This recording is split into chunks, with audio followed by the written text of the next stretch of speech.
Thank you for coming. नमस्कार. हे बाजूला छान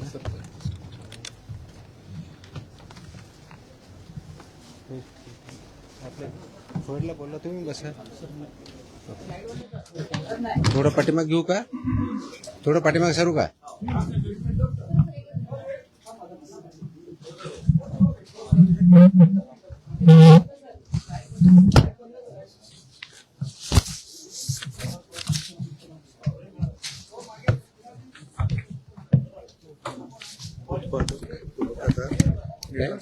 उत्पादक मॅन्युफॅक्चरर हे 260 सापडले पूर्ण. रिपीटेड कसे? नाही वेगळे.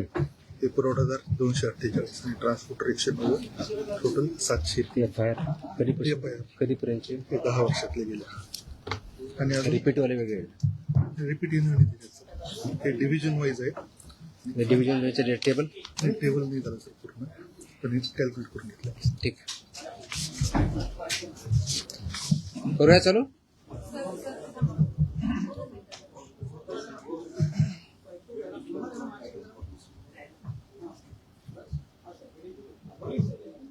Okay. Welcome to the press conference. आज मुद्दामून एक महत्त्वाच्या विषयासाठी आपल्याला इथं बोलवलं आहे. गेल्या अनेक वर्षापासून आपल्याला माहिती आहे की महाराष्ट्रामध्ये गुटखाबंदी केलेली आहे. आपल्या FSSAI ॲक्टच्या सेक्शन 30 अंतर्गत प्रतिबंधित जे फूड आयटम्स आहेत त्याच्यामध्ये गुटखा आणि तत्सम आयटम जे आपले आहेत त्याच्यावरती गुटखाबंदी केलेली आहे. त्याच्यावरती आपण अनेक वेळा कारवाई करतो, रेड्स करतो, फाईन करतो, FIR करतो. त्याच्यामधल्या प्रोव्हिजननुसार जेल पण होते, प्रॉसिक्युशन पण चालू आहेत. परंतु प्रोहिबिटेड आयटम असतानाही, फूड आयटम असतानाही महाराष्ट्रातल्या ऑलमोस्ट सगळ्या ठिकाणी हा गुटखा विकला जातो आणि कंझ्युम केला जातो. ही रियालिटी आपण बघतोय.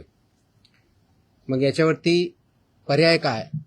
एन्फोर्समेंट तर चालू आहे, ते आपण आता जास्त स्ट्रिक्ट करत आहोत, तर ते चालूच राहील. परंतु याच्यावरती काही डेटरन्स असा क्रिएट करता येईल का की ज्याच्या माध्यमातून, कारण प्रोड्युसर तर इथं नाही आहेत प्रोहिबिटेड असल्यामुळं, ते बाहेरून आपण जे याच्यामध्ये इन्व्हॉल्व असणारे बिझनेसेस आहेत, बिझनेस पर्सन्स आहेत, ट्रान्सपोर्टर्स आहेत, रिटेलर्स, होलसेलर्स, सेलर्स, हे त्याच्यामध्ये इन्व्हॉल्व आहेत. त्या प्रकारचं रॅकेट आहे आणि ते जर उद्ध्वस्त करायचे तर आपल्याला खूप मोठ्या प्रमाणात स्ट्रॉंग स्टँड घेणं हे गरजेचं आहे. ह्या निष्कर्षापर्यंत शासन पोहोचलेलं आहे आणि म्हणून मध्ये बऱ्याच वेळेस याच्यावरती डिस्कशन पण झालं की काय केलं पाहिजे. आणि मी इथं जॉईन झाल्यानंतरही याच्यावरती आम्ही विचार केला काय करता येईल, कारण याच्यामध्ये this is a danger to public health आणि म्हणूनच तो आयटम प्रोहिबिट केलेला आहे. जर पब्लिक हेल्थला जर डेंजर असेल आणि तो आयटम प्रोहिबिट केलेला असेल तरीही त्याचा व्यापार होत असेल, तिथं ट्रान्सपोर्ट होत असेल, होलसेलर विकत असतील, सेलर विकत असतील आणि तो अवेलेबल होत असेल, तर त्याच्यावरती स्ट्रिंजेस्ट पॉसिबल ॲक्शन घेणं गरजेचं आहे. ह्या निष्कर्षापर्यंत पोहोचल्यामुळं आज दिनांक 12 जून रोजी मी मोका लावण्याचे आदेश पारित केलेले आहेत. So we have issued the order saying that MCOCA provisions will be, MCOCA कायदा, मकोका ज्याला आपण म्हणतो, Maharashtra control of Organise Crimes Act 1999 हा आम्ही इन्व्होक केलेला आहे. ही माझी त्याची ऑर्डर आहे इश्यू केलेली. आणि ह्या ऑर्डरच्या अनुषंगाने हा फक्त फूड सेफ्टी ॲक्ट 2006 कलम 3, 26, 27, 30, 38, 41, 42, 59, 63, 64 आणि 89 बरोबरच Maharashtra control of Organise Crimes Act 99चा sections 21D, 21E, 21F, 3, 4, 18, 21 and 23 read with Code of Criminal Procedure 1973 किंवा भारतीय नागरिक संहिता सुरक्षा संहिता 2023 याच्या अनुषंगाने ही ऑर्डर मी आज पास केलेली आहे. एक मिनिट मला बोलू तर द्या, माझं पूर्ण होऊ दे. पूर्ण झाल्यानंतर विचारा ना प्रश्न. सो ही कारवाई करताना हे प्रोव्हिजन्स आहेत. त्याच्यामध्ये ऑथॉरिटी कोणती आहे, त्याचं रॅशनेल काय आहे, कोणत्या क्राईम्सला, कोणत्या ऑर्गनाइज क्राईममधल्या जे 2(1)D ची डेफिनेशन सांगितलं त्याच्या क्राईममध्ये हा क्राईम कसा बसतो, याच्या ऑथॉरिटी कोण कोण आहेत, ह्या सर्व आपण डिफाईन केलेल्या आहेत. आणि याच्या अनुषंगाने अल्टिमेटली आपण काही ऑर्डर्स, डिरेक्शन्स या माध्यमातून दिलेल्या आहेत. त्याच्यामध्ये ज्या ज्या ठिकाणी हे मोर दॅन वन्स एखाद्या ह्याच्यामध्ये ट्रेड करणारा व्यक्ती, संस्था, आस्थापना असेल त्यांच्याविरुद्ध कंपल्सरी मोका इन्व्होक करायचे ही ऑर्डर आहे. त्याचबरोबर सेक्शन 23 ऑफ मोकोका ची जी प्रोसेस दिलेली आहे ती प्रोसिजर कंपल्सरी पाळायची हे पण आपण याच्यामध्ये आदेश दिलेले आहेत. त्यानंतर persons and entities against whom MCOCA shall be invoked are manufacturers and producers of prohibited food products, number 1. Number 2, financiers funding their manufacture, procurement or distribution. Number 3, interstate and intrastate suppliers and commission agents. Number 4, transporters and vehicle operators, including agents who book or arrange transport. Number 5, godown operators, warehouse owners and store managers who knowingly store such products. 6th, wholesale dealers and distributors. 7th, sub-dealers and semi-wholesaler agents. 8th, retail sellers forming part of an identified organized network. And 9th, any other person who knowingly facilitates, abets, conceals or assists any of the above. त्या इतक्या जणांविरुद्ध मोकोका वापरायचे ह्याच्यामध्ये आदेश आपण केलेले आहेत. त्याचबरोबर प्रिझम्पशन ऑफ एलिजिबिलिटी जी आहे ते फक्त याच्यावरती नाही तर प्रिझम्पशन ऑफ एलिजिबिलिटी हे आपण ज्यावेळेस म्हणतो की any one or more of the following is present, ते स्ट्रॉंग प्रिझम्पशन फेवर करणारं मोकोकाला हे प्रोव्हिजन वापरायचं. आणि no officer shall refrain without recording specific return reasons approved by joint commissioner. रिजनचं जे असेल त्याच्यामध्ये की interstate supply chain or manufacture nexus हे आपल्याला वरती न्यायचं प्रिझम्पशन ऑफ एलिजिबिलिटीसाठी वापरायचं आहे. Clandestine godowns, fake labels, dummy firms or forged invoices याच्यासाठी सुद्धा हा वापरायचा आहे. Simultaneous seizures across multiple districts pointing to a common syndicate त्याच्यासाठी सुद्धा वापरायचं आहे. Corruption of enforcement officials or intimidation of informants of witnesses यासाठी आपण वापरणार आहोत. Seizure value exceeding ₹10 lakhs in a single action or ₹25 lakhs cumulatively from the same account or network, and financial flows indicating systematic profiteering including hawala or benami channels याच्या सुद्धा तिथे escalate करण्यासाठी हे सुद्धा प्रोव्हिजन त्याच्यामध्ये आपण वापरणार आहोत. याची ओरिजिनल ड्युटी आहे ते आपण फूड सेफ्टी ऑफिसरवरती देणार आहोत. डेजिग्नेटेड ऑफिसरच्या ड्युटी आपण याच्यात ज्याला असिस्टंट म्हणून त्यांना डिफाईन केलेल्या आहेत, जॉईंट कमिशनरच्या केलेल्या आहेत. नेटवर्क वाईड प्रॉसिक्युशन करायचं हे आपण सांगितलं आहे, पार्सल ऍक्शन घ्यायची नाही, कंप्लीट घ्यायची. आणि कॉन्फिस्केशन, अटॅचमेंट अँड फोरफिचरचं कसं करायचं ट्विन ट्रॅक स्ट्रॅटेजी ही पण त्याच्यामध्ये सांगितलेली आहे. त्याचं प्रॉसिक्युशन रजिस्टर मेंटेन करायचं सांगितलेलं आहे, बेलला अपोजिशन करायचं सांगितलेलं आहे, आणि procedure compliance with the criminal procedure code हे सुद्धा आपण मॅन्डेटरी केलेलं आहे.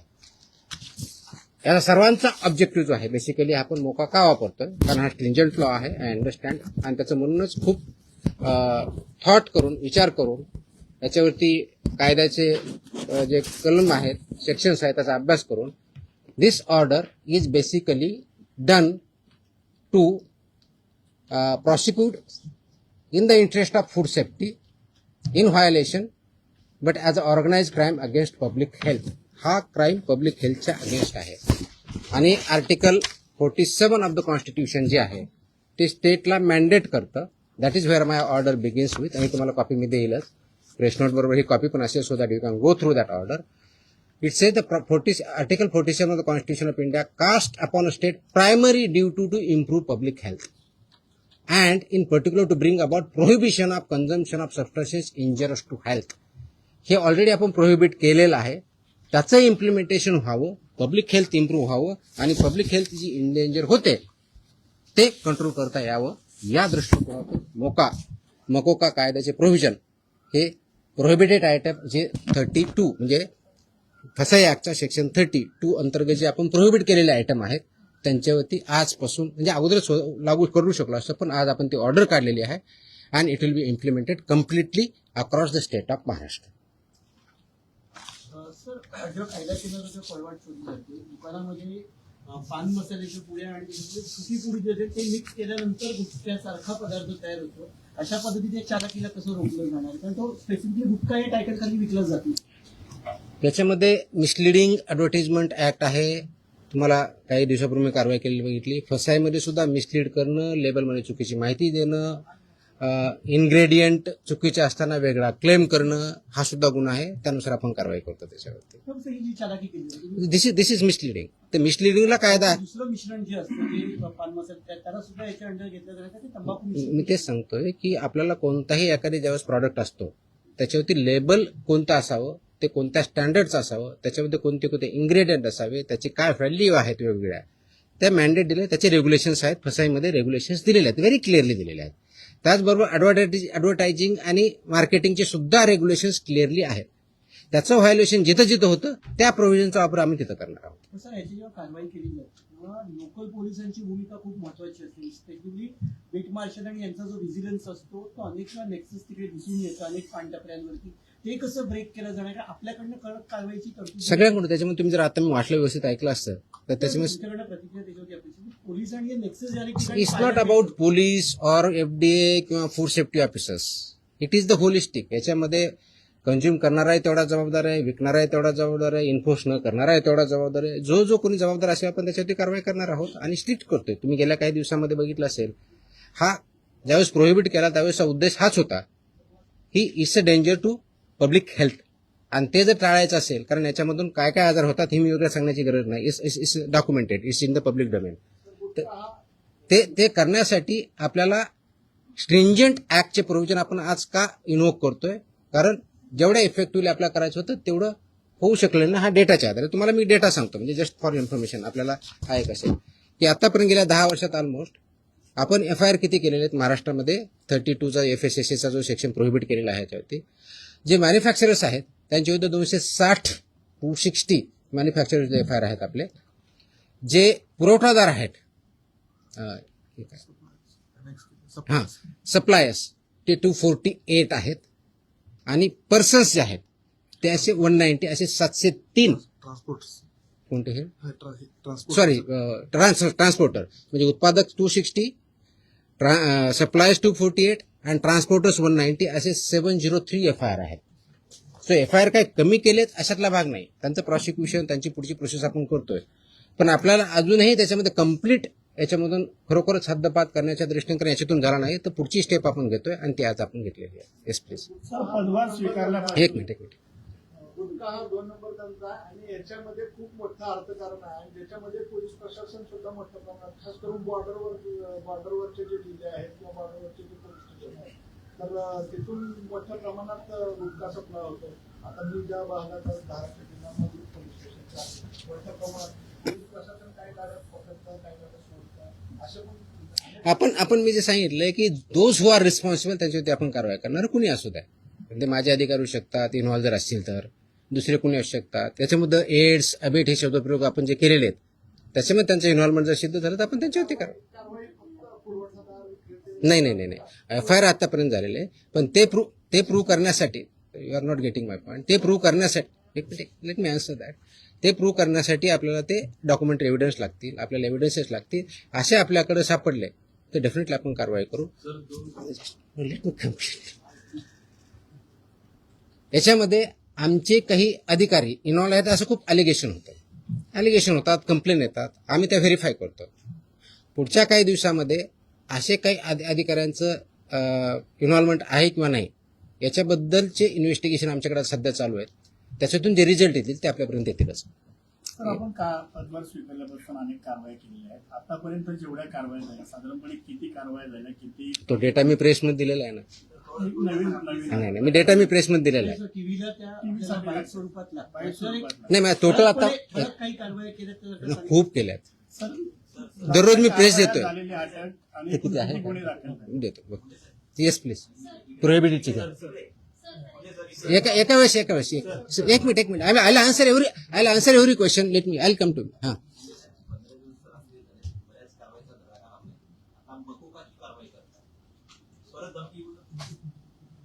मला धमकी आलेलं कुणी सांगितलं तुम्हाला? नाही, sorry, no sorry, please look at ती जुनी क्लिप आहे, कमीत कमी 10 वर्षापूर्वीची आहे. Look at the clip. आताची क्लिप नाही याची ती. दॅट वॉज नाही मला नाही आलेली that clip. If I remember correctly, मला आठवत नाहीये, इफ आय रिमेंबर करेक्टली बहुतेक ती पुण्यातली क्लिप आहे. फेनावाजीन पीएमपीएम आहे. चेकआउट. तुम्ही बघा ते क्लिप आताची नाही, मला कोणतरी पाठवली, मला कोणतरी विचारलं, मला अशी धमकी नाही आलेली. येतो मी त्यांना. Let us focus on this. There are so many issues. Let us focus on this. Please. थोडं I'll answer on this one. 2 दिवसापूर्वी संभाजीनगरमध्ये एफडीएच्या पथकावर दगड फेकला आणि अधिकाऱ्यांना स्कॉर्पिओ गाडी त्यांच्या अंगावर घालण्याचा प्रयत्न केला. त्यांच्यावर पण मोकोका अंतर्गत कारवाई होती. आता हे जे मी exactly that's what I am saying. कारण मोकोका क्लॉज वापरण्यासाठी ज्या काही प्री कंडिशन्स आहेत त्या फुलफिल झाल्या डेफिनेटली करणार आम्ही. कारण त्याला एका गुन्ह्यासाठी होत नाही. It has to be more than 1 offence in last 10 years. त्यांच्यावर जर झालेला असेल तर डेफिनेटली आम्ही करू. कारण त्याचं कंडिशन फुलफिल करायला पाहिजे. अदरवाईज आमचे FSSAचे ऍक्ट, BNS ऍक्ट आम्ही ते वापरतोच आहोत. आज ती जे हल्ला झाला त्याच्यावरती इमिजिएटली शिफ्ट कारवाई पण झाली. 7 का 8 लोक त्याच्यामध्ये अरेस्ट पण झाले immediately. I spoke on with DGP also. DGPने सुद्धा इमिजिएटली त्याच्यावरती रजिस्ट्रेशन म्हणून कारवाई केली. अँड अशा प्रकारचे हल्ले आम्ही भिणार नाही. Very clearly will protect our officers आणि those who take law in to their hands will show force of the law. एक मिनिट. येस नाही, बाजूला तुमच्या. बताऊंगा. मेरी हिंदी इतनी अच्छी है ही नहीं, जितनी भी टूटी फूटी है उसमें बात करूंगा. बोलूंगा. एक मिनिट. तुम्हाला उत्तर दिलं ना मी. आपण एकदा मराठी पूर्ण करून घेऊया, मग आपण अरे थांबा ना तुम्ही. मी इथंच आहे, मी कुठे पळून नाही चाललोय. सिस्टमॅटिक होईल. भिवंडीमध्ये जे आहे ते नकली व्यक्ती अधिकाऱ्यांना अटक करण्यात आलेली आहे. त्यामुळे कशा पद्धतीने जर एखाद्या वेळेस आपण ज्यावेळी धाडी टाकतो, आय कार्ड असतं ऑफिसरकडे. Simple. My officers wear I card. Very clearly they show the I card. या प्रतिबंधित माल जो आहे तो बऱ्याचदा गुजरात सारख्या राज्यातून मुंबईत येतो. खास करून गुटखा असेल किंवा बऱ्याचदा भेसळयुक्त खावा देखील गुजरातवरूनच मुंबईमध्ये येतो. वाहतूक व्यवस्था करणाऱ्या अनेक लक्झरी बसेस असतात, टुरिस्ट गाड्या असतात किंवा ट्रक. यासाठी RTOची काही मदत वगैरे घेणार? मी आता वाचताना वाटलं इन्क्लुडिंग ट्रान्सपोर्टर्स. RTOची मदत घेणार? सगळ्या एजन्सी एकत्र काम करत असतात. त्याच्यामध्ये सगळ्याच एजन्सी काम करतात. आपण याच्यामध्ये मकोका लावताना किंवा हे करताना इव्हन आताचे जे FIR होत आहेत त्याच्यामध्ये आपण फक्त विकणाऱ्याला करत नाही, त्याचा ट्रान्सपोर्टरला पार्टी करतोय, त्याचा डिस्ट्रीब्युटरला पार्टी करतोय, तुमच्या ओनरला. मी तुम्हाला लिस्ट पण दिली. तर इथून पुढचे आता आल्यापासून FIRचे हे it will be right from manufacturer to seller. आताही होतात, अजून जास्त स्ट्रिंजंटली होतील. So they are responsible. कायद्यामध्येच व्हेरी क्लिअरली त्याचे मेन्शन आहे, कुठेही डाऊट नाही त्याच्याबद्दल. याच्या बाहेर नका विचारू. जो आपला विषय चालला तेवढाच विचार. नाही, संबंधित नाही, आजच्या विषयाशी संबंधित. तुकाराम मुंडे साहेब ज्या विभागाचा पदभार ग्रहण करतात तो विभाग नेहमी चर्चेत येतो, असं का होतं? त्याचं उत्तर तुम्ही द्या, मी कसं देणार आहे? आय मीन तो काय होतो तर you are better. No, I cannot answer this. Simple. कारण काय येतो, लोक चर्चा का करतात, तुम्ही जास्त का पब्लिश करतात, का कुणी काय करतं, ह्याचं उत्तर मी नाही देऊ शकत. You have to analyse. त्याचं उत्तर मी कसं देऊ शकणार? सोशल मीडियावरती तुम्ही विचारलं प्रचंड लोकांचा पाठिंबा. We are diverting. Let us not divert. No. So हे जे विषय त्याच्यावरती आपण बोलू, बाकीचे विषय नाही. हा नाही, याच्या अगोदर फक्त हा डेटा प्रोहिबिटेड ना, प्रतिबंध. आता तुम्ही जो विचारला होता प्रश्न की मी 25 मे ते 11 जून या काळामध्ये प्रोहिबिटेडच्या बाबतीत म्हणजे प्रतिबंधित आयटमच्या बाबतीतला सांगतोय, बाकीच्या नाही सांगत आहे, कारण हा प्रोहिबिटेडचा विषय आहे. म्हणून तपासणी केलेल्या आस्थापना म्हणजे प्रोहिबिटेडच्या बाबतीत त्या 354 आहे, 354. बाकीचे असेल ना आपल्याकडे पुढचे केलेले ती पण असेल ना, तो पण मागवा ना. आणि ड्रगचे असेल तर ड्रगचं पण मागवा. त्याच्यामध्ये नाही सॉरी, प्रतिबंधित पदार्थ आढळलेल्या आस्थापनाची संख्या 344 सापडली आपल्याला. तपासणी 354 केली, 344 मध्ये फाइंड आउट झालं. जप्त साठ्याची किंमत ह्या 344 मध्ये किती रुपये 3,27,24,629 rupees. 3,27,24,629 rupees. FIRs 235. Arrested people 350. Seal establishment of this 344 are 274. Seized vehicles are 26, and the price of that vehicle is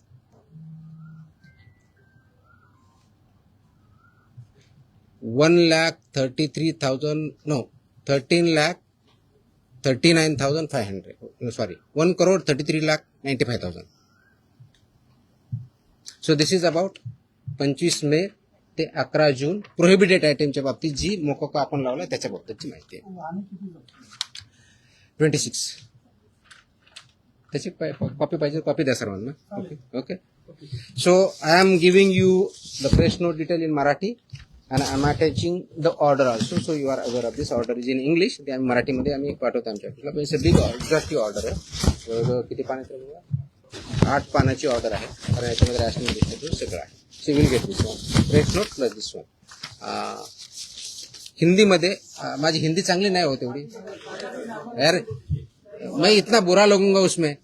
मैं इंग्लिश में बोल सकता हूँ. हाँ हाँ हाँ.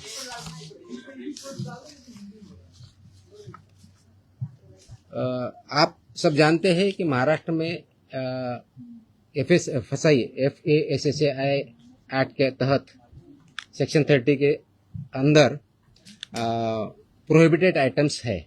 जैसे कि गुटखा, पान मसाला, इसमें एक आइटम से प्रोहिबिटेड है. इसका मतलब ये होता है कि ये प्रोडक्ट, फूड प्रोडक्ट जो है प्रोहिबिटेड, वो महाराष्ट्र में मैन्युफैक्चर नहीं हो सकता है, ट्रांसपोर्ट नहीं हो सकता है, स्टोर नहीं हो सकता है, सेल नहीं हो सकता है. फिर भी बहुत कार्रवाई करने के बावजूद इसका सेलिंग और अवेलेबिलिटी महाराष्ट्र में कई जगहों पे पाया जाता है. इसीलिए गवर्नमेंट शासन ने ये डिस्कशन कर रही थी कि इस पर क्या किया जाए, कौन सा स्ट्रिंजेंट एक्ट या क्लॉज या कार्रवाई की जाए जिसकी वजह से ये एक्चुअली प्रोहिबिट होगा, क्योंकि ये this is a endanger to public health के लिए हानिकारक है. इससे पब्लिक हेल्थ इंडेंजर होती है. ये नॉलेज पब्लिक डोमेन में है. तो इसके तहत आज हमने मोकोका एक्ट जो है महाराष्ट्र का, Maharashtra control of organise crime act 1999, ये इसमें इन्वोक करने का निर्णय लिया है, लागू किया है कि जो ये बिजनेस में मैन्युफैक्चरिंग करते हैं, ट्रांसपोर्ट करते हैं, सेल करते हैं, डीलर्स है, सेमी डीलर्स है, ये सबको ये प्रोविजन के अंदर अभी कार्रवाई की जाएगी. उसकी जो प्रोसीजर दी है सेक्शन 23 के अंदर मोकोका के, वो फॉलो करके ये मैंडेटरी किया गया है कि जो मोकोका के प्रोविजंस के में लायबल है वो मैंडेटरी हमारे ऑफिसर एफआईआर करते समय मोकोका का प्रोविजन एक्ट इन्वोक करेंगे और उनको पनिशमेंट करेंगे. इसका ऑब्जेक्टिव है, उद्देश्य है कि पब्लिक हेल्थ जो इंडेंजर हुई है इसकी वजह से उसको पूरा तरह से रोका जाए. और वो जो हमने प्रोहिबिशन किया है आइटम्स में, उसका अवेलेबिलिटी महाराष्ट्र में कहीं न हो और लोग उसको न खाए, जिसकी वजह से उनकी हेल्थ अच्छी रहेगी, उनका हेल्थ अच्छे रहने की वजह से उनका प्रोडक्टिविटी अच्छी रहेगी और जो ह्यूमन डेवलपमेंट है, ह्यूमन ग्रोथ है, उसको भी अच्छी तरह से हो जाएगा. इसीलिए ये प्रोविजन आज हमने इन्वोक किया है. इसका ऑर्डर हमने आज as a commissioner food safety Maharashtra बोल के इश्यू किया है और ये लागू हो रहा है और ये सब स्ट्रिक्टली आगे इम्प्लीमेंट होगा. अब तक का लास्ट 10 साल में जो मैन्युफैक्चरर्स है उनके खिलाफ 260 एफआईआर हुए हैं, जो सप्लायर्स है 248 एफआईआर हुए हैं, जो ट्रांसपोर्टर्स है 190, ऐसी 703 एफआईआर भी हो चुके हैं. इसका डेटा हमने मांगा है, उसका एनालिसिस भी चल रहा है. तो मेरी ये सुझाव है, वार्निंग है, those who are involve in this business, इधर मैन्युफैक्चरर और ट्रांसपोर्टर्स और सेलर्स और डीलर्स और सेमी डीलर्स, ये महाराष्ट्र में आप काम बंद कीजिए, नहीं तो ये कानून के हिसाब आपको कड़ी से कड़ी आपको सजा इसमें पता है वो दिया है, इसी शासन सजा देंगे, प्रोसिक्यूट करेंगे और हम महाराष्ट्र जो प्रोहिबिटेड आइटम है उसमें नहीं मिलने देंगे. किस किस के तहत खिलाफ ये कार्रवाई हुई? ये जो हमने बताया कि इसमें कौन कौन आता है, तो इसमें मैन्युफैक्चरर आएंगे, manufacturer end producers of prohibited items, financiers funding जो करते हैं मैन्युफैक्चर के लिए या प्रोक्यूरमेंट के लिए या डिस्ट्रीब्यूशन के लिए, वो भी आएंगे। इंटर स्टेट और इंट्रा स्टेट सप्लाईज जो है वो भी इसमें आएंगे, कमीशन एजेंट्स भी इसमें आएंगे, ट्रांसपोर्टर्स आएंगे, व्हीकल ऑपरेटर्स आएंगे, including agents who book or arrange for transport, वो भी आएंगे। गोडाउन ऑपरेटर्स आएंगे, वेयरहाउस ओनर्स आएंगे and store managers who knowingly store such products, वो भी आएंगे। होलसेल डीलर्स एंड डिस्ट्रीब्यूटर्स भी आएंगे, sub dealers and semi wholesalers भी आएंगे, एजेंट्स भी आएंगे, retail sellers forming part of an identified organise network भी आएंगे, और एनी अदर पर्सन नोइंगली, जानबूझ के उसको अबेट करता है, इंफॉर्मेशन कंसील करता है या असिस्ट करता है, ये सब के खिलाफ लगेगा। सेलर है,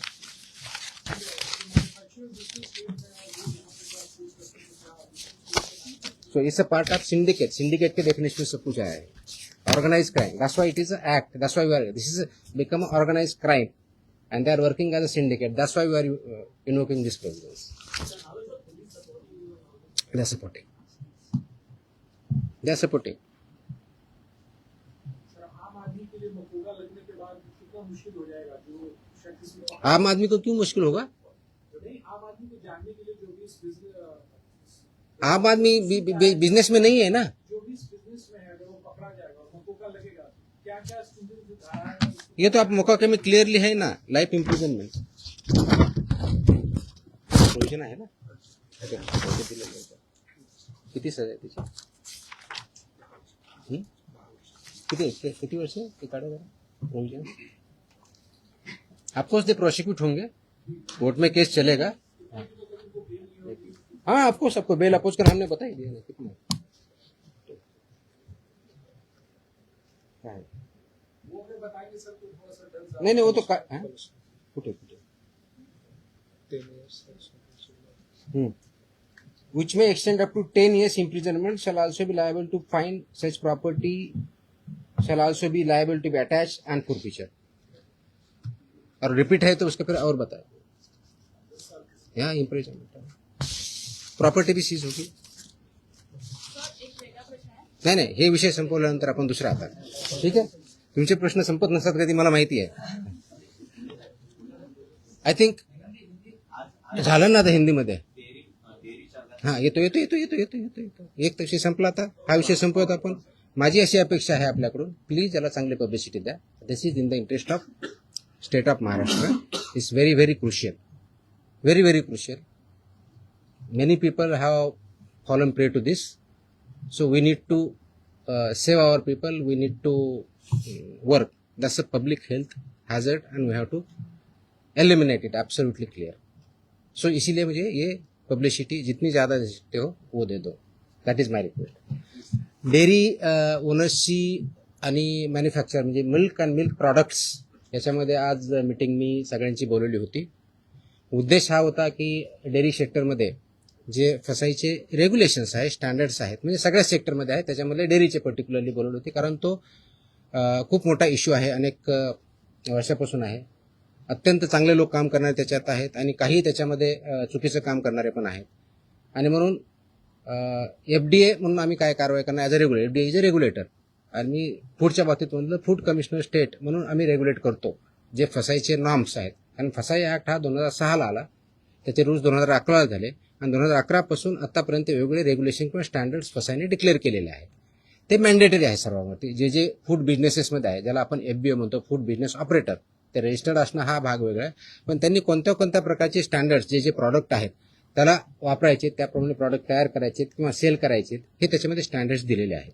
त्याच्यामधला एक भाग म्हणून जे मिल्क अँड मिल्क प्रॉडक्ट्स आहेत याच्यासाठी जे स्टँडर्ड्स लागतात ते त्यांनी पाळावेत, ते त्यांनी इम्प्लिमेंट करावेत. या दृष्टिकोनातून एक इंटरॅक्शन सेशन, कायद्याचे प्रोव्हिजन, रेग्युलेशन्स कोणते आहेत ते त्यांना आम्ही सांगितले. त्यांचे जे काही इश्यू होते ते आम्ही समजून घेतले आणि यातून पुढे खूप स्ट्रिक्टली याच्यावरती इन्फोर्समेंट होईल. राईट फ्रॉम कलेक्शन सेंटर गावातलं जे असेल तिथपासून ते म्हणजे तुमचा MBO असेल म्हणजे तुमचं जे चिलिंग सेंटर असेल, कलेक्शन सेंटर्स असतील, चिलिंग सेंटरपासून तुमच्या डेअरीपर्यंत जात असेल, मग तुमचा दूध प्रॉडक्ट बनवणारा किंवा पनीर बनवणारा तिथपर्यंत जात असेल, ते प्रॉडक्ट बनवून ते कंझ्युमरपर्यंत जात असतील, ही सगळी चेनमध्ये जे त्याच्यामध्ये इन्व्हॉल्व आहेत त्यांनी हे सगळे स्टँडर्ड्स पाळले पाहिजेत, इम्प्लिमेंट केले पाहिजेत आणि त्याच्यामुळे चुकीचं काही होणार नाही हे त्यांना समजून सांगण्यासाठी, कायद्याचे प्रोव्हिजन समजून सांगण्यासाठी आम्ही मीटिंग बोलवली होती, इंटरॅक्शन केली. मी एक प्रेझेंटेशन पण केलं की कायदा काय सांगतो, नाही केलं तर त्याचे काय प्रोव्हिजन होतात. तर 2-3 ठळक ज्या गोष्टी आहेत त्याच्यामधल्या, तर एक पहिलं की अनसेफ फूड हे कशाही परिस्थितीत टॉलरेट केलं जाणार नाही, इन्क्लुडिंग मिल्क प्रॉडक्ट्स. अनसेफ फूडची डेफिनेशन कायद्यात दिलेली आहे, त्याच्यामुळे इथं बोलत नाही, ते तुम्ही वाचू शकता, त्याच्यात क्लिअरली आहे. दुसरं अडल्चरेटेड फूड, तिसरं मिसब्रँडेड, चौथं सबस्टँडर्ड आणि अजून काय एवढंच. सो अशा प्रकारच्या कॅटेगरी आहेत आणि या प्रत्येक कॅटेगरीला काय पनिशमेंट आहे हे कायद्यामध्ये दिलेलं आहे. तर ते व्हायलेट तुम्ही करू नये, त्याचे जे वेगवेगळे रेग्युलेशन्स, पहिला रेग्युलेशन फॉर रजिस्ट्रेशन कंपल्सरी आहे, ते बऱ्यापैकी इम्प्लिमेंट आहे आजच्या डेटला, रजिस्ट्रेशन आणि लायसन्सिंग, पण ते तेवढ्यापर्यंत चालत नाही. फूड प्रॉडक्ट्सचे जे 2011चे स्टँडर्ड्स आहेत ते बऱ्याच वेळेस कॉम्प्रोमाइज केले जातात, ते करता येणार नाही. मार्केटिंगच्या किंवा ॲडव्हर्टाइजिंगच्या बाबतीत चुकीचं लिहिलं जातं, ते करता चालणार नाही. त्याचबरोबर काय म्हणतो त्याला, प्रिंटिंग काय म्हणतो त्याला, प्रिंट करतो ते लेबलिंग जे आहे ते व्यवस्थित होत नाही किंवा चुकीच्या पद्धतीने होतं का मिसलिडिंग होतं, ते चालणार नाही. पॅकेजिंग त्याचे स्टँडर्ड्स ठरवले आहेत, ते पॅकेजिंग त्याच पद्धतीनं पाहिजे, ते चालणार नाही. हे त्यांना आम्ही चांगल्या पद्धतीनं समजून सांगितलं आहे आणि बाय अँड लार्ज त्यांची कन्व्हिन्स झालेली आहेत की येस आमच्याकडे काही ज्या त्रुटी असतील तर आम्ही त्याच्यामध्ये कारवाई करू, जेणेकरून हे जे दूध आहे किंवा प्रॉडक्ट आहे, फूड अँड फूड प्रॉडक्ट जे आहेत ते कंझ्युमरला जे स्टँडर्ड फसाईने घालून दिलेले आहेत ते त्याप्रमाणे करतील. जे करणार नाही त्याच्यामध्ये फसाई ॲक्टनुसार आपण त्याच्यावरती कारवाई करणार आहोत. आता हे standard over a period of time आले, 2011 पासून आतापर्यंत जवळजवळ टोटल 28 प्रकारचे रेग्युलेशन किंवा स्टँडर्ड आहेत, त्याच्यातले 6 हे ऑथॉरिटीचे आहेत, मग 22 आहेत वेगळ्या प्रॉडक्टच्या बाबतीतले आहेत सगळे. त्याच्यातले बऱ्याचशा अंशी 6 ते 10च्या दरम्यान हे फूड अँड फूड प्रॉडक्ट्स लागतात. प्रत्येकाला मोर दॅन 1 लागतात, रजिस्ट्रेशन कंपल्सरी आहे, पण ते फूड कॅटेगरी जी असेल त्यांना ते लागतात. ते स्टँडर्ड्स आम्ही जास्त इम्प्लिमेंट करू, सॅम्पलही आम्ही वाढवू आणि त्याचबरोबर आम्ही हे सांगितलं की कंप्लायन्स करणं ही तुमची जबाबदारी आहे आणि इन्फोर्स करणं ही आमची जबाबदारी ॲज अ रेग्युलेटर म्हणून. ती इन्फोर्समेंट आमचं स्ट्रिंजंट होईल. त्याच्यामुळं आपण स्वतः आपल्या आधीनिसं ज्यांच्याकडून तुम्ही दूध घेता, जे चिलिंग सेंटर्स आहेत, जे तुमचे प्रॉडक्ट्स आहेत, तुमचे प्लांट्स आहेत, त्या ठिकाणी याचं कोणतंही व्हायोलेशन होणार नाही याची काळजी तुम्ही घ्या. आणि सबस्टँडर्ड असेल, अनसेफ असेल, तो माल रिजेक्ट करा, तो तुम्ही वापरू नका, दुसऱ्याकडे वापरून देऊ नका, so that this unsafe, substandard, adulterated, misbranded असं कोणताही प्रॉडक्ट मार्केटमध्ये येणार नाही. यासाठी तुम्ही कार्यरत राहा आणि ते कंप्लायन्स करता की नाही त्याचं एन्फोर्समेंट आम्ही बघू आणि जिथं कंप्लायन्स होत नाही त्यांच्यावरती आम्ही स्ट्रिक्ट कारवाई करू. दिस वॉज द मीटिंग. तुमच्या कारवाईचं शेतकरी फार खुश आहेत. तुमच्या कारवाईच्या नंतर आठवडी तालुक्यामध्ये तुमचा दुग्धाभिषेक करण्यात आला. दुधाचे रेट वाढतील असं वाटतं तुम्हाला? रेट माझ्या हातात नाही आहेत. वाढवणं हा इज अ फ्री मार्केट, त्याच्यामुळे दुधाचा किती रेट असावं ते डिमांड सप्लायवरती ठरलं जाईल. पण आपण अडल्चरेशन बंद करू शकलो, आपण सबस्टँडर्ड दूध बंद करू शकलो, प्रॉडक्ट्स बंद करू शकलो, तर ऑफकोर्स प्युअर दुधाला डिमांड वाढेल. ऑफकोर्स मार्केट फोर्सेसनुसार त्याचे जे काही परिणाम होते ते होते. आतापर्यंत ज्या कारवाया झाल्या, अनेक जप्त केलेला माल आहे तो टेस्टिंगसाठी पाठवण्यात आलेला आहे. किती अहवाल येणे बाकी आहे? आता खास करून दूध किंवा दुग्धजन्य पदार्थ यांचे लवकर नाशवंत होतात, त्याची आम्ही काळजी घेत आहोत. त्याचे जे पिरियड दिलेला आहे, ड्रगच्या बाबतीत 60 दिवसाचा असतो, फूडच्या बाबतीत 14 दिवसाचा असतो, त्या वेळेतच येथील आम्ही इन्श्युअर करतोय. त्याची सुद्धा मी आढावा घेतलेला आहे. आपल्याकडं 3 ठिकाणी आपल्या स्वतःच्या लॅब आहे. पुण्याला आपली हेल्थ डिपार्टमेंटची ऑलरेडी लॅब आहे, प्लस मुंबईमध्ये BMCची लॅब आहे, प्लस गव्हर्नमेंट ऑफ इंडियाच्या फसाच्या PPP वरती लॅब आहेत. त्याच्यामुळे आपण ते सॅम्पल वेळेत कसे होतील याची आपण काळजी घेत आहोत. मनुष्यबळा संदर्भात देखील मागे एकदा भरपूर एकाच दिवशी सगळं तुम्हाला परत प्रश्न यायचं नाही का असं सांगा, मी सांगू शकतो. नाही रोज तर नाही शक्य, पण इन बिटवीन आपण भेटत जाऊ. 100 नहीं इसमें मुकदमा वो प्रोहिबिटेड आइटम के लिए है. ये जो पहले जो मुकदमे दर्ज किए गए हैं, विल एज आई टेल ना इसमें रिपीट ऑफेंसेस कितने क्या है हम देखेंगे. Will examine everything. We have collected data, we have started overcome that. ये एक दिन का ऑर्डर नहीं है. It has lot of thought has gone into it. जो कंडीशन में अगर फुलफिल करता है डेफिनेटली, इसीलिए मैंने मैंडेटरी किया है ना उसमें. या सरकारी रुग्णालयांना पुण्यातील आणि पिंपरी चिंचवडमधील रुग्णालयांना हिंदुस्तान अँटीबायोटिक्स कंपनीमधून औषध निर्मिती थांबवण्याचा निर्णय आपल्या विभागाने घेतला आणि औषध निर्मितीमध्ये त्रुटी आढळल्याने हॉस्पिटल औषध निर्मिती. हॉस्पिटलमध्ये जे इंजेक्शन आणि सलाईन पुरवठा करतात ना हां त्या पुण्यातील आणि पिंपरी चिंचवडमधील हिंदुस्तान अँटीबायोटिक कंपनीमध्ये औषध निर्मिती थांबवण्याचा निर्णय घेतला होता असा यांनी बजावला. म्हणजे कुणी आपल्या विभागाने कुठे एक कॉपी होती. प्रश्न आलाय मला. नाही तुम्ही प्रश्न असा अझम्पशनवर प्रश्न नका ना विचारू.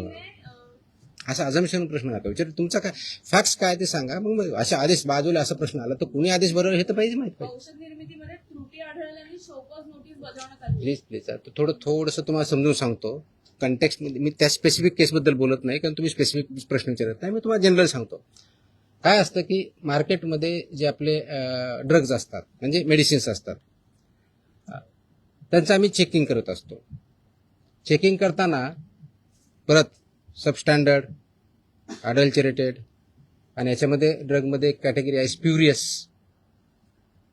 किंवा मिसब्रँडेड या प्रकारचे आढळले तर त्याला पनिशमेंट ड्रग्ज अँड कंट्रोल ॲक्टनुसार आम्ही करतो. अशा जर काही कॅटेगरी आढळल्या असते आमच्या याच्यामध्ये तर there is a provision called recall order म्हणतात त्याला आणि स्टेट ड्रग कंट्रोलर ते करत असतो. ती प्रोसेस आम्ही चालू केलेली आहे. म्हणजे आम्ही कुठं आम्हाला कंप्लेंट आले, मी व्हेरीफाय केलं, आम्हाला वाटलं, आम्ही सॅम्पल घेतले, त्याच्यातून आम्हाला ह्या 4 कॅटेगरीपैकी जी कोणती आलेली आहे तर तो प्रॉडक्ट मार्केटमधून फक्त हॉस्पिटलमधून नव्हे मार्केटमधून आम्ही रिकॉल करतो. त्या कंपनीला सांगतो आणि त्याची मी पब्लिसिटी पण करतो. तर तशा प्रकारच्या ऑर्डर आम्ही ज्या केसेसमध्ये आम्ही ते recall order drug control state drug controller हुई सिटिंग हिअर म्हणजे इथं जे आपण जॉईंट कमिशनर ड्रग HQ म्हणतो he is a state drug controller. तर त्यांच्या मार्फत इश्यू करतो आणि ते कंप्लाय करतो. पर्पज असा असतो त्याच्या पाठीमागचं की जर हे चुकीचं आहे तर ते कंझ्युम होऊ नये म्हणून ते रिकॉल ऑर्डर असते. आणि बाकीचे प्रोव्हिजन ज्याप्रमाणे FIR करून किंवा जे काय प्रॉसिक्युशन करायचे त्या कंपनीवर आम्ही करत असतो. तर अशा आमच्या पुण्यातले जे एक आम्ही हे केलेलं आहे कोणते ते हां पुण्यामध्ये शेड्यूल H मधले औषधे जप्त केले होते 11.19 लाखाचे. That is Cipla company. तर त्याची आमची तिथल्या लोकलनी केली पण इथून आमची ऑर्डर अजून 1-2 दिवसामध्ये रिकॉलची जाईल. त्याच्यामुळे ते प्रॉडक्ट जे असतील ते पूर्ण मार्केटमधून पूर्ण अक्रॉस कुठे असू द्या इंडियामधले कुठे असू द्या ते रिकॉल होतील. तसेच बाकीच्याही गोष्टीवर आम्ही कारवाई केली. That is the provision you should understand. हे रिकॉल ऑर्डर असते. It's a standard procedure as per the drug control act 1940 आणि त्याच्या अंदर 1945 ची स्टँडर्ड प्रोसिजर आहे. वी आर फॉलोइंग इट ना. कदाचित अगोदर होत नव्हती नाही माहीत मला माहीत नाही but will follow it so that public हेल्थला त्याच्यातून डेंजर राहणार नाही. आणि ऑफकोर्स ज्यांनी प्रोड्यूस केलेलं आहे जे सेल करतात त्यांच्यावरती नियमानुसार आपले कारवाई. ओके बिफोर यू फॉरगेट एक लास्ट अजून एक आदेश मी आज पारित केलेला आहे. हा आदेश आहे ड्रग्स म्हणजे माझ्याकडे 2 सेक्शन एक फूड आहे आणि एक ड्रग आहे. हा आदेश आहे की बऱ्याच ठिकाणी आमच्याकडे कंप्लेन येतात माहिती भेटते की हॉस्पिटलमध्ये कुणी पेशंट ॲडमिट जर असेल आणि त्याला जे काही औषधी लागत असतील तर ते त्यांच्याच फार्मसीमधून घ्यायचे अशा काही कंप्लेंट असतात आमच्याकडे. By law they cannot force any hospital तिथूनच घ्यायचं मॅन्डेट नाही आहे. त्याचे आदेश आम्ही जारी केलेले आहेत. आदेश त्याची पाहिजे तर कॉपी आम्ही प्रेस कदाचित उद्या दिली का त्या पण माहितीसाठी म्हणून देतोय की ऑलरेडी केले की असं त्यांना करता येत नाही. कोणत्याही पेशंटला जर बाहेरून आणायचं हा त्यांचा चॉईस आहे. यू कॅनॉट फोर्स एनीबडी की तुमच्याच फार्मसीमधून किंवा ह्याच फार्मसीमधून किंवा त्याच फार्मसीमधून घ्या हे तुम्ही पेशंटला फोर्स करू शकत नाही. हे आम्ही सगळ्यांना ऑर्डर काढलेली आहे आणि इट विल बी इन्फोर्स्ड. कारण तो सिटिझन्सचा किंवा पेशंटचा राईट आहे कुठून परचेस करायचा. त्यांना तुम्हाला प्रिस्क्रिप्शन द्यावं लागेल. प्रिस्क्रिप्शन दिल्यानंतर त्यांना जिथून आणायचे तिथून आणतील. त्याच्यामुळे यू कॅनॉट फोर्स की तुमच्याच फार्मसीमध्ये घ्यावा. तो पण आदेश आज आम्ही पारित केलेला आहे. जर डॉक्टरने लिहून दिलं प्रिस्क्रिप्शन तो त्याच्यात जो प्रिस्क्रिप्शन किंवा पुढे जे काही लिहून देईल ते फक्त त्याच्याच मेडिकलमध्ये अवेलेबल असतं, जर दुसरीकडे घ्यायला गेला तर तिथं उपलब्ध नसतं. असं का बरं होईल? हो सर, आहे. मला तरी अनुभव आहे. बँड्रामधले डॉक्टर म्हणजे मेडिसिन फक्त त्याच्या हॉस्पिटलसाठी. Hold on. ऐकून घ्या. ते मेडिसिन फक्त त्याच्या हॉस्पिटलसाठी बनवलं आहे का? त्याच्यात मेडिकल सांग. त्याच्यामध्ये स्टँडर्ड ज्या ऍडवायझरीज आहेत त्या ऍडवायझरी अशा आहेत की त्यासाठी जेनरिक ऑप्शन काय हे पण देऊ शकतात, ते मागू शकता पेशंट. अशा स्पेसिफिक आले तर आम्ही कारवाई करू. मला स्पेसिफिक लागले, जनरल नको, आम्ही कारवाई करू. There is a law. मैं है या नहीं बोल रहा, मैं क्वेश्चन नहीं कर रहा हूँ. अगर ऐसे हमारे पास स्पेसिफिक कंप्लेन आते हैं हम कार्रवाई करेंगे ना. तर कसं ते कंटेंट पेक्षा ते ब्रँड नेम देतात, त्यामुळे लोक ब्रँड नेम वरती जातात आणि कंटेंट हा खूप मोठा विषय आहे. प्रिस्क्रिप्शन कसं लिहावं, कुठं लिहावं, कोणतं द्यावं, आता त्याच्यात मी जाणार नाही की तो माझा डोमेन नाही आहे. माझा ड्रगच्या बाबतीतला जो इश्यू आहे, अशा प्रकारच्या कंप्लेंट जर आमच्याकडे आल्या तर will definitely investigation look into it. Okay, I think I have satisfied everybody. आणि मोकोकाला जरा वाईट पब्लिसिटी आहे. येस, हे अगोदर नाही सांगायचं का? अरे नाही, आता नाही, बाकीचे सगळ्यांना प्रिंटमध्ये द्या. It is required and it is essential also. Okay, चलो, थँक्यू. सर पीएम म्हणजे ट्रेडमार्क की तुकाराम मुंडे? गप्पा नको मारा.